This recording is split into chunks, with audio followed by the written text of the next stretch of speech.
د ژوندون راول تلویزیون درنو او قدرمنو لیدونکو او د ستاسو نظر د خبرونې درنو مینوالو سلامونه نیکې هیلې او نیکې پیرزوینې مې منې دوستان فرهاد صافی یو ځل بیا ستاسو په درنه چوپړ کې یم او تاسو د دې اونۍ د ستاسو نظر د خبرونې د کوربتوب ویاړ لرم خوږو مینوالو د خبرونې تاسو د ستاسو نظر د خبرونې په هکله بشپړ معلومات لرئ چې په دې خبرونې کې تل موږ د هیواد سیمې او نړۍ په کچه باندې موضوعات ټاکو نو موضوعات وړاندې موږ معمولا تل هڅه کوو چې د هیوادوالو نظریات ترلاسه کړو تر څو زموږ هیوادوال زموږ ولسونه زموږ ځوانان زموږ مشران په ټوله کې افغانان د ځینې مسایلو ځینې موضوعاتو او د ځینې ستونزو د حل په موخه خپل نظریات له موږ سره څرنګه شریکوي موږ په دې هڅه کوو چې د هیواد په کچه باندې د هغو اړینو مسایلو په هکله یا هغو اړینو ستونزو یا موضوعاتو په هکله موږ د ولس غږ تر چارواکو تر افغان حکومت او تر نړیوالو پورې ورسوو چې افغانان ورسره لاس او ګریوان وي د دې اونۍ د ستاسو نظر خبرونه یو ځل بیا یو بلې مهمې مسلې ته ځانګړې شوې ده چې د خبرونې په لړ کې په اوږدو کې به تاسو ته د یادې مسلې او موضوع په هکله بشپړ معلومات به وړاندې کېږي زه غواړم چې د خبرونې پیل کې د هغو هیوادوالو هغو ځوانانو پر نظریاتو یوه لنډه کتنه ولرم چې د دې اونۍ د ستاسو نظر په خبرونه کې به راسره ګډون لري تر څو تاسو ته هم موضوع تر ډېره برسېره او جوته شي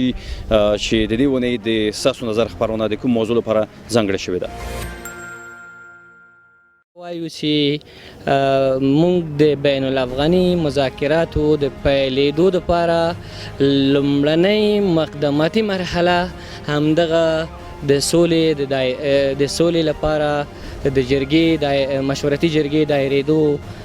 اړخ و صلح باید راسي او دایمي صلح د پردیو لپاره جنگ باید دلته ختم شي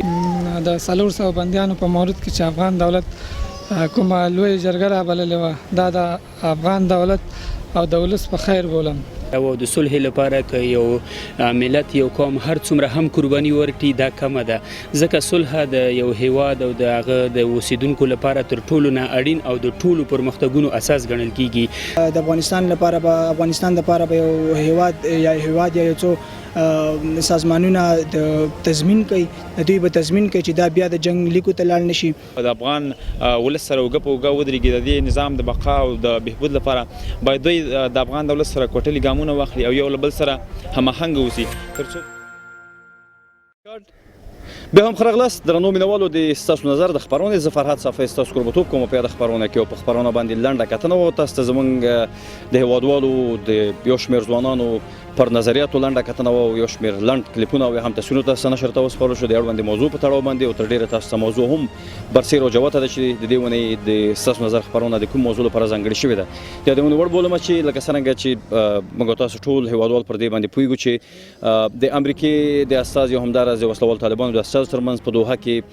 یوه هوکړه شوې وه د بین الافغاني ناستو لپاره چې د بین الافغاني ناست لپاره هغه شرایطو په لړ کې یوه غوښتنه او یا هم یو اصل په هغو غوښتنو کې دا وه چې باید د وسلوال طالبانو 15 زندانیان باید خوشي کړی شي له افغان زندانونو څخه د دې په اوږدو کې په لړ کې 4600 تنه طالب زندانیان خوشي کړی شو اما 400 تنه طالب زندانیان د حق العبدي جرمونو پر بنسټ او پر اساس باندې په بند پاتې ول چې په دې هکله ولسمشر غني وویل چې دا زما د واک څخه پورته خبره ده چې دغه 400 زندانیان طالب زندانیان خوشي کړم نو د دې په موخه باندې افغان حکومت او هم په ټوله کې افغان ولسمشر محمد اشرف غني د سولې مشورتي لویه جرګه راوبلله چې د دې په اوږدو کې په لړ کې یوه اعلامیه خپره شوه د دې جرګې په پایله کې او هم په وروستیو برخو کې چې د دې اعلامیې له اصلونو څخه یو اصل دا و چې دغه 400 طالب زندانیان به خوشي کړی شي اما په دې شرط چې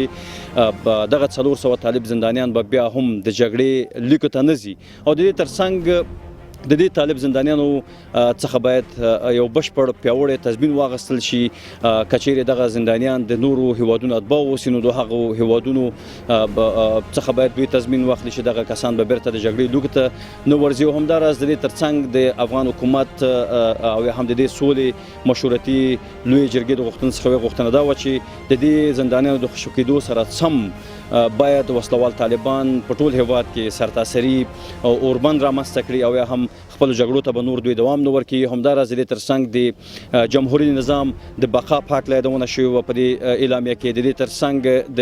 ښځینهو ته په نظام کې د ونډې په هکله یادونه شوې وه همدارس د دې ترڅنګ ځینې نورې هغه غوښتنې مهمه غوښتنې چې د افغان حکومت له وسلوال طالبان څخه لري تر څو دوی د بین الافغاني ناستې لپاره وسلوال طالبان هم چمتو شي. په همدې هکله موږ وغوښتل چې د دې اونۍ په خپرونه کې او یا هم د دې اونۍ د ستاسو نظر په خپرونه کې مونږ د هیوادوال نظریات ترلاسه کړو چې دغه غوښتنې او یا هم دغه د سولې مشورتي لویه جرګه چې کومه رامنځته شوې وه دا به څومره مثبتې پایلې ولري، ولس د دې مشورتي جرګې څخه څومره رضایت لري او یا هم د دې مشورتي لویې جرګې هغه ارزونه څنګه کوي زموږ هیوادوال زموږ ولسونه په څنګ کې آیا وسلوال طالبان به د افغان حکومت دغه غوښتنې چې د دې مشورتي لویې جرګې په پایله کې په یو د اعلامیې په ډول باندې نشر ته وسپارل شو او هغه غوښتنه چې د وسلوال طالبان څخه وشوه دا به د وسلوال طالبان لپاره د منلو وړ وي. د دې غوښتنې څخه د یادولو وړ بولم چې یوه غوښتنه دا وه چې د افغان امنیتي ځواکونو د پیاوړتیا لپاره باید بیا هم کار وشي. که چیرې وسلوال طالبان د نظام سره یوځای کیږي او د جمهوري نظام چې تر چتر لاندې راځي نو دوی نه باید زموږ د افغان امنیتي ځواکونو په برخه کې دوی لاسوهنه وکړي او هم د دې د کمزورتیا په برخه کې باید دوی هلې ځلې ونه کړي، بلکې د افغان امنیتي ځواکونو د لا پیاوړتیا لپاره باید کار وشي. او په څنګ کې دغه شل کلن کومې لاسته راوړنې چې افغان حکومت لري د دې د بقا لپاره هم افغان حکومت له وسلوال طالبان څخه غوښتنه کړې ده. په ټوله کې پوښتنې دا رامنځته کېږي که چیرې دغه 400 طالب زندانیان خوشي شي د دې تضمین څوک کوي، همداراز دغه د سولې مشورتي لویه جرګه به تر کومه بریده پورې مثبتې پایلې ولري، آیا په افغانستان کې به تلپاتې سوله راشي، آیا دغه غوښتنې چې د دې سولې مشورتي لویې جرګې په پایله کې وه د افغان حکومت څخه او یا هم په ټوله کې د افغانانو څخه دا به طالبانو ته د منلو وړ وي. په همدې هکله به د هیوادوال نظریات ترلاسه کوو، د یو شمېر ځوانانو نظریات به ترلاسه کوو. په دې هیله یم چې تاسو هم راسره د خپرونې تر وروستیو پورې ملتیا وکړئ، وګورئ چې زموږ هیوادوال خپل نظریات له موږ سره د اړوندې موضوع په هکله څرنګه شریکوي.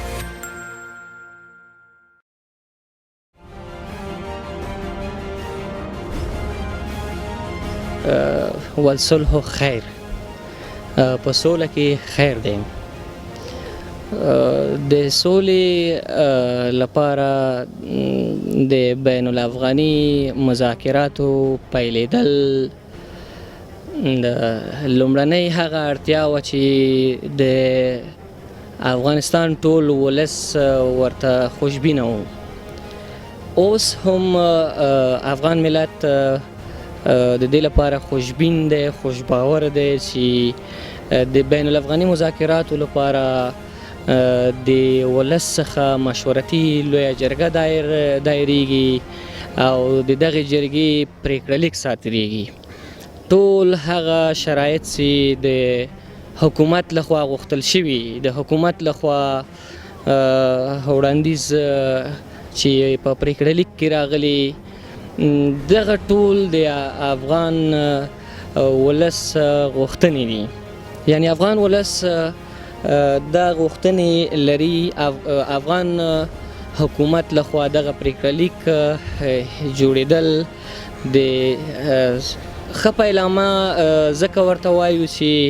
موږ د بین الافغاني مذاکراتو د پیلېدو دپاره لومړنۍ مقدماتي مرحله همدغه د سولې لپاره د جرګې مشورتي جرګې دایرېدو اړخ و. خوشبختانه دا ترسره شوه. د هغه طالب زندانیانو چې د حکومت سره په بند کې وو، په زندانونو کې وو، د هغوی د ازادېدل هغه شرط د تکامل لپاره ژمنتیا ښایي چې کوم شرط د طالب بندیانو د خوشي کېدو موضوع وه. ځکه د هغوی هغه جرایم چې په هره اندازه وي، د هغوی د جرایمو څخه زیات موږ روزانه موږ افغانان قرباني کیږو. د بین الافغاني مذاکراتو دپاره په داخل د دغه مذاکراتو کې چې د حکومت لخوا پلاوی ټاکل کیږي، دغه پلاوی کې دی د دغه پلاوی په ظرفیت او کیفیت دواړو باندې ډیر ترکیز وشي چې وش کولی هغه خلک وي چې د ولس نمایندګان وي، وش کولی چې هغه خلک وي چې د سیاسيونو ضامن نه وي چې هغوی د خپلو شخصي ګټو دپاره کار وکړي. د ملي ګټو دپاره باید ژمن اشخاص دي دغلته وټاکل سي تر څو هغوی وشي کولی چې د ملت نمایندګي د سولې لپاره وشي کولی او د راتلونکي د افغانستان لپاره ډیر مؤثر تمام شي. صلح د یو هیواد د انکشاف لپاره تر ټولو مهم او بنسټیز اساس دی. که چیرته په یو هیواد کې صلح موجود نه لري هلته ژوند په خطر سره مخ وي او هلته انکشاف نه وي، هلته مختلف شکل د اشکالو سره مشکلات هلته وي. نو تر ټولو مهم خبره د صلح لپاره یوازینی او تر ټولو مهم موضوع دا ده چې د دواړو د جانبینو لخوا نه باید صلح درک کړی سي. که چیرته صلح درک کړی نه سي، که هغه د دولت لخوا نه وي، که هغه د طالبانو لخوا نه وي، دا صلح نه کامیابیږي. صلح کې اصلا د صلح هغه اساسي موضوع هم دا ده چې باید د هیواد اوسیدونکي په آرامه ژوند ولري، د خپل د بقا لپاره هلې ځلې وکړي، د خپل د هیواد انکشاف لپاره هلې ځلې وکړي. نو دا ډېر یو غټ پیغام دلته شته. که چیرته دغه پیغام درک نسی، که هغه د حکومت له لوري او که هغه د مخالفینو یا د طالبانو د لوري، دا صلح کامیابېدی نسی. او د لپاره تر ټولو مهم خبره دا ده چې اخلاص مهم دی. که چیرته د جانبینو ترمنځ اخلاص موجود نه د صلح لپاره، که هغه طالب دی، که هغه حکومت دی، که اخلاص ونه لري او په خپل خبرو او په خپل هیواد د انکشاف لپاره اخلاص من ني، دا صلح کامیابېدی نسی.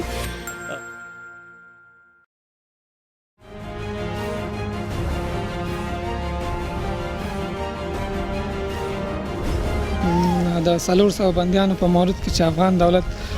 کومه لوی جرګه رابللې وه، دا د افغان دولت او د ولس په خیر بولم. ځکه دلته ولس خپل نظر ورکړه د 400 بندیانو په مورد کې. سوله افغان ولس همدا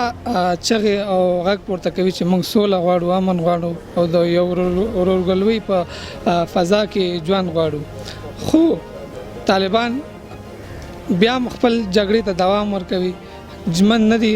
کوم تړون چې په دوحه کې د افغان دولت او نورو نړیوالو حضور په جریان کې رامنځته شو. یو دا چې دوی به جنګ ته د پای ټکی ږدي، خو بیا هم دوی جګړې ته دوام ورکوي. د کوم لویه جرګه چې رامنځته شوه اوسنی، دا د افغان ولس په خیر بولم. دلته د افغان ولس په د ګټو په جریان کې دا لویه جرګه رامنځته شوې ده. خو یوه استثناء موجوده ده. دلته باید که چېرته دا 400 بندیان خوشي شي، دلته باید د دوی نه پوره هوډ او تضمین واخیستل شي چې نور به د جنګ ډګر ته نه ځي، نور به د افغان ولس په وینو باندې معاملې نه کوي. نور راځي د طالبانو څخه مو دا درخواست ده د یو افغان او د یو ولس په صفت باندې چې راځي موږ سره یو ځای په ګډه سره د دې وطن د آبادولو لپاره هلې ځلې وکړو. نور دلته د افغانانو په وینو باندې معاملې ونه کړو. دا کوم تضمین چې رامنځته کېږي د دولت او د طالبانو ترمنځ باید دلته نړیوال هم موجود وي. البته زمونږ ګاونډي هیوادونه د دوی په حضور کې باید د دوی نه تضمین واخیستل شي چې نور به دوی جګړه نه کوي، نور به افغان ولس په وینو باندې معاملې نه کوي، پردیو لپاره به جګړې نه کوي. یوازې هدف به افغانستان جوړولو لپاره هلې ځلې وي.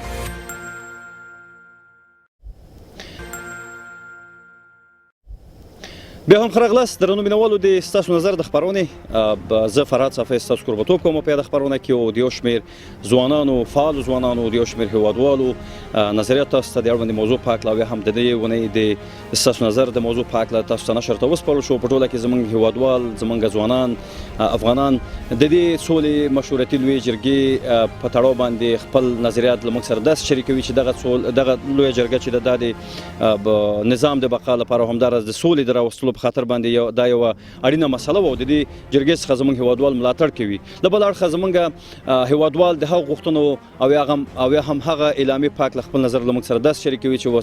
د افغان حکومت لوري کوم اعلامیه خبره شو وسلوال طالبانو ته. د دې پاک له خپل زموږ هیوادوال خپل نظریات داس شریکوي چې باید وسلوال طالبان دي ځینې هغه غوښتنې چې افغان حکومت لري د طلبای کوي او د دې پر وړاندې دوی نه باید خپل هغه منفي غبرګون وښيي. یعنی په ټوله کې زموږ هیوادوال دا غواړي چې وسلوال طالبان دي د دې 400 طالب زندانیانو د شکیدو سره په ټول هیواد کې باید سرتاسري اوربند وکړي او دلته باید سرتاسري سوله رامنځته شي تر څو زموږ هیوادوال هم په دغه موضوع کې ناهیلي نشي چې ګویا دغه 400 طالب زندانیان چې خوشی کېږي نو بیا هم دلته به جګړه روانه وي. له بل اړخه همداراز زموږ هیوادوال غوښتنه کوي زموږ ځوانان غوښتنه کوي چې وسلوال طالبان د راشي د جمهوریت نظام د بقا لپاره د نظام سره یوځای شي لکه څنګه چې نورو هغو مرورو رهبرانو ته مشرانو ته او هم ګوندونو ته چې په نظام کې ځای ورکړل شوی په د هیواد په پلازمینه کابل کې ځای ورکړل شوی سیاسي دفتر ولا ورکړل شوی همدغه سي وسلوال طالبان هم ونډه ولري. خو بل اړخه بیا دلته وسونځ بل رامنځته کیږي چې وسلوال طالبان وسم ادعاوي کوي چې هغوی افغان حکومت د رسمي نظام یا حکومت په توګه دوی نه پیژني. دوی هیڅ کله له افغانان سره او هم له افغان نظام سره یا حکومت سره دوی ناست نه دي چمتو. له بل اړخه بیا افغان حکومت دغه 400 طالب زندانیان چې خوشی کوي نو دوی غوښتنه ده چې وسلوال طالبان د طالب زندانیانو د خلاصون په درېم ورځ کې به له افغان حکومت سره دوی بین الافغاني ناسته ترسره کوي. په ټوله کې د یو شمېر نورو هیوادوال نظریات هم له ځان سره لرو. په دې هیله یم چې تاسو هم راسره د خپرونې تر اوسه پورې مل اوسئ وګورئ واورئ چې زموږ هیوادوال زموږ ځوانان د دې موضوع په تړاو باندې خپل نظریات له موږ سره څرنګه شریکوي.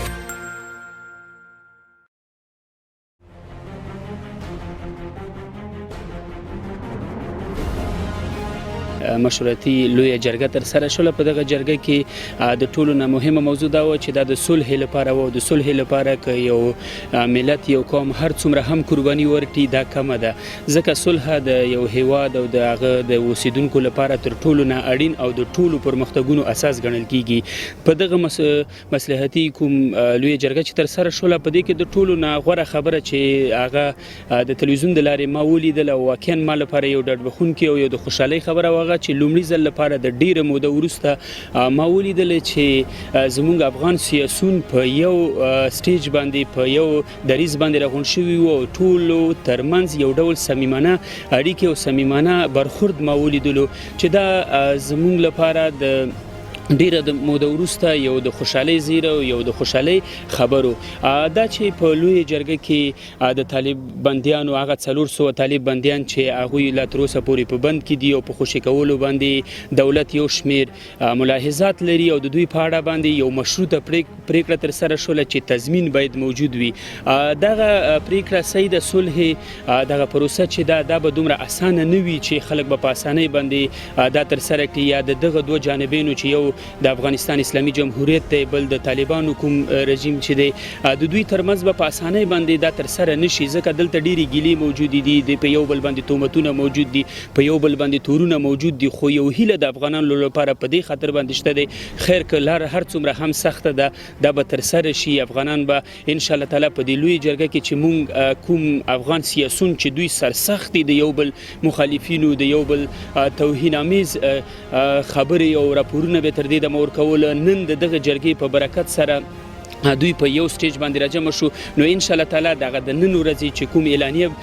په مشترک ډول باندې د ټولو له خوا نه ومنل شو زما لپاره دا د یو هیلې خبره وه چې ان شاء الله که دغه سي په اتفاق او اتحاد باندې دغه د دولت اړخ سره ودرېږي نو طالبان به هم صحیح د ډیر څه به هغوی هم لري ډیر قوي دریزونه خارجي دریزونه به په دې کې موجود وي. خو ان شاء الله تعالی دغه ټولې موضوع حل او فصل کیږي او افغانان به که په اتفاق او اتحاد سره اوسیږي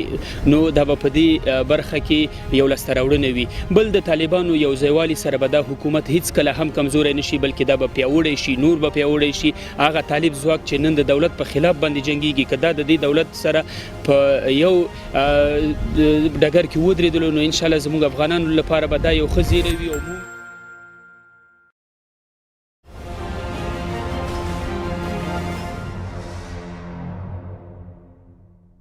د نن چې کومه مشورتي لویه جرګه راغوښتل شوې وه د افغانستان د اسلامي جمهوریت او طالبانو د 400 بندیانو په حق باندې یقینا یو هیله بخونکې لوی جرګه او موږ هیله لرو ترڅو دا لوی جرګه یو د افغانستان د خلکو لپاره یو هیله بخونکې اوسي او د دې هیواد د سولې او د بقا په خاطر باندې وي. بل لوی جرګه د افغانستان د خوانه هم شرایط شته چې هغه چې 400 بندیان خوشي کوي څه شرایط لري او د طالبان له خوانه به هم شاید شرایط موجودي او قوانین به موجودي چې د پکوم بهلو او پکوم قوانین او پکوم شرایط باندې زموږ بندیان خوشي کوي. بندیان چې کوم د افغانستان د خوانه د افغانستان د اسلامي جمهوریت له خوانه خوشي کیږي طالبان لپاره به د افغانستان لپاره به یو هیواد یا یو څو سازمانونه د تضمین کوي دوی به تضمین کوي چې دا بیا د جنگ لیکو ته لاړ نشي یقینا باید لاړ نشي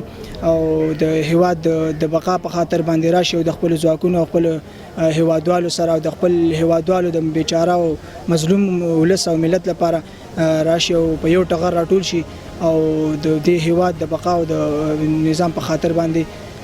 د دې هیواد او د نظام سره یوځای شي. صلح خیر نن چې د سولې مشورتي کومه لویه جرګه دایره شوې وه دا د سولې او بین الافغاني مذاکراتو لپاره یو فعل و. د هغه 400 بندیان چې کوم د افغان دولت لخوا خوشي کیږي او دا باید بین الافغاني او د نړیوالو د ګاونډي هیوادونو نړیوالو سازمانونو په تضمین کې خوشي چې دی بیا د افغان دولت مخالف ولیکو ته لاندل شي او د افغانستان د اسلامي جمهوریت تر چتر لاندې دغه نوم تر چتر لاندې دی باید خپل ژوند تیر کړي او د افغان ولس سره وګپ ودرېږي. د دې نظام د بقا او د بهبود لپاره باید دوی د افغان دولت سره کوټلي ګامونه واخلي او یو له بل سره هماهنګ اوسي ترڅو پورې دغه نن چې کومه